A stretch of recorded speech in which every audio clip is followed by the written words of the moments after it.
Et pour finir, la visite du ministre français Jean-Yves Le Drian à Niamey, l'opération antiterroriste de Barkhane à Kidal au Mali et la construction du mémorial Thomas Sankara sont entre autres sujets décortiqués par les quotidiens burkinabés et c'est Aimé Solan Digma qui feuillette les journaux pour nous.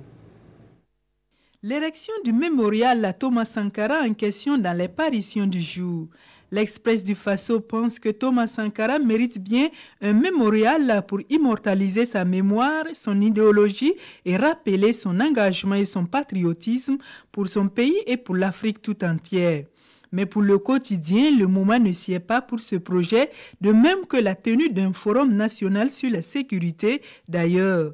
Car le temps n'est plus au discours sans fin depuis que des civils et des soldats burkinabés meurent du fait du terrorisme. Ce journal propose plutôt d'ériger un monument pour les victimes de ce mal puisque d'après lui, Thomas Sankara, c'est avant tout l'esprit. Travaillons donc d'abord à être à la hauteur de l'homme en appliquant ses préceptes de droiture et de rigueur dans nos comportements quotidiens. Les monuments suivront après, conclut-il. Et parlant de lutte contre le terrorisme, aujourd'hui au Faso indique que la France reste à la pointe pour la mise en route de la force G5 Sahel et le règlement des questions migratoires qui empoisonnent la sous-région et créent moult problèmes à l'Europe.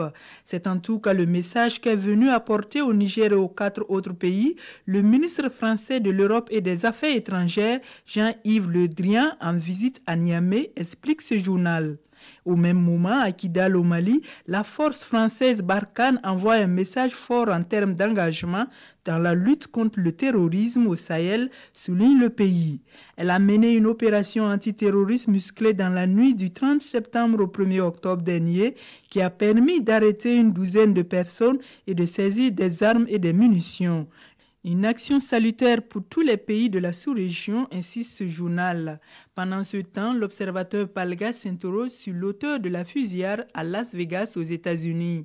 Une manière pour l'Obs d'interpeller Trump de se détromper, car le péril sécuritaire est aussi sécrété de l'intérieur, martèle le journal.